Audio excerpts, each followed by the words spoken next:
If love has ever felt like a tug-of-war inside you, where one moment you're craving closeness and the next, you feel the urge to run, you're not broken. You might just be living with a disorganized attachment style. Disorganized attachment is one of the most complex and least common patterns. It's also the hardest to navigate because it holds contradictions at its core. Love feels like both a lifeline and a threat. Safety and danger blur. Intimacy and fear collapse into each other.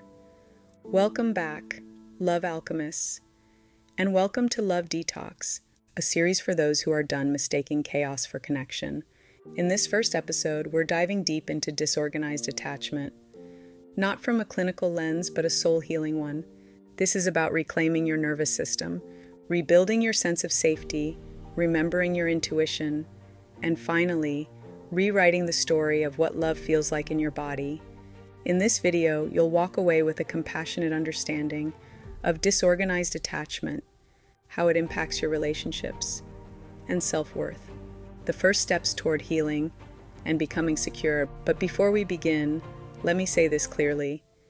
Disorganized attachment is not about being damaged. It's about being wired for survival in an emotional environment that didn't feel safe. And today, we begin the work of unwiring what never belonged to you in the first place. Disorganized attachment, sometimes called fearful avoidant, is marked by inconsistent, unpredictable behaviors in relationships.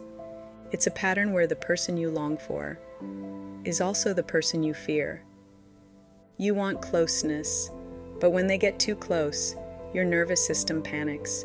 You crave safety, but somewhere deep down, you don't believe it fully exists. This creates the signature push-pull cycle, reaching for love, then retreating in fear. Not because you're confused, but because your body remembers what it was like to love inside chaos. This attachment style often begins in childhood, especially when a caregiver was both a source of comfort and a source of fear. If you experienced verbal or physical abuse, you may have spent your days walking on eggshells, trying to read their moods so you wouldn't get hurt. One moment they showed you love, the next they snapped, and the day after, it was like nothing happened. That kind of unpredictability lodges itself deep into the nervous system, even in more subtle experiences. Like a caregiver who was emotionally neglectful one day and affectionate the next, or love that came with conditions, punishment, and silence, or being good as the only way to feel seen and loved, even if the love felt unstable. When your brain can't tell if love is safe or dangerous, it learns to both cling and guard itself at the same time. That's what creates that inner tug-of-war, where it feels like, please don't leave me, and please don't get too close. So how does this show up in your adult relationships, especially romantic ones? It might look like you get intensely close, then suddenly pull away. You may feel anxious when someone distances, but suffocated when they get close. You fear abandonment, but also fear being fully seen. You replay arguments or ghost because you blame yourself for being too much. You want to leave first just to avoid being left. But disorganized attachment doesn't just live in the mind. It lives in the body, in the way your heart races when someone pulls away, in how you freeze when asked to open up, or how calm, consistent love feels suspicious. You may find yourself freezing when intimacy deepens, fawning to keep the peace even when it hurts, sabotaging stability because chaos feels more familiar, bracing for abandonment while craving connection. None of this means you're broken. It means your nervous system is trying to protect you. It learned early on that love came with confusion, fear, or loss. So now, even love that's healthy can feel threatening. But healing begins here, and no, it doesn't start by finding a better partner. It starts with becoming a better home for yourself. Before you can trust love outside of you, you have to build trust within you, not the kind of safety that hinges on someone else's behavior, but the kind you feel in your breath, your bones, your nervous system. Healing disorganized attachment is about reparenting yourself, being the safe, present, loving guide you never had. Here's how you begin to heal, gently and consistently. 1. Regulate before you relate. Your nervous system is the foundation of your relationships. Before reaching out, before reacting, pause. Notice what's happening inside your body. Are you holding your breath? Is your chest tight? Does your stomach drop? In those moments, anchor yourself. Place a hand on your heart or belly. Breathe in through your nose, out through your mouth. Feel your feet on the ground. Come home to your body before moving toward another. This simple practice helps you respond rather than react from fear.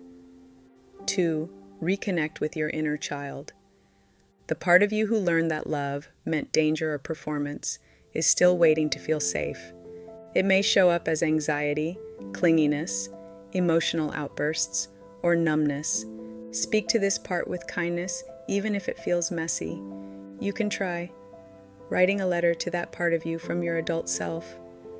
Putting your hand on your heart and saying, I see you, I hear you, you're not alone anymore.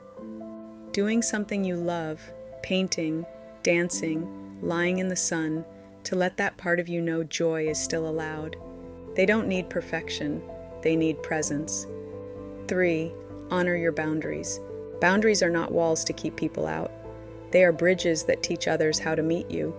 They help your nervous system feel safe inside relationships, not just outside them. This could sound like, I need time to process before we talk about this. I'm not available for texting late at night. I need that time for rest. I'm working on trust, so consistency means a lot to me right now. The more you practice voicing your needs, the more your inner world starts to feel held, not exposed. 4. Create daily anchors. Healing isn't one big transformation. It's a series of quiet returns. Returns to breath, to rituals, to truths that feel grounding when everything else feels shaky. Try anchoring your days with affirmations like, I don't have to chase love to be worthy of it. Movement, stretching, dancing, or even gently shaking out tension. Journaling what your nervous system felt that day, without judgment. Speaking your needs aloud in the mirror to build self-trust. A simple bedtime check-in.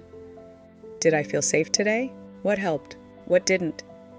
These small acts begin to rewire the belief that love has to hurt, or that connection comes at a cost. When you begin to choose yourself consistently, love begins to feel different. It no longer arrives as a storm. It arrives as stillness. You stop chasing chaos and start craving calm. You no longer mistake intensity for intimacy. Real love begins to feel safe, not suffocating, steady, not shaky, soulful, not survival-based. You're not proving anymore, you're receiving. You're not begging to be chosen. You're choosing you. And from that place, you're rewriting everything you thought love had to be. This is the beginning of your love detox, and you're not behind. You're just getting free. Whether this is your first time hearing about disorganized attachment, or you've been deep in the healing work for years, know this. You're doing brave, beautiful work just by being here. In the next episode, we'll keep exploring this journey, what it means to come home to yourself, to love with clarity, with calm, to untangle the old patterns, and choose something new. Whatever shape that takes, we'll walk it together. So today, choose yourself, choose your peace, choose your freedom. You deserve a healthy love. Because when you choose yourself, amazing new opportunities open up. If this video spoke to you, drop a heart in the comments. And if you want more on healing, breaking patterns, and manifesting love and abundance, subscribe to the Love Alchemy Code.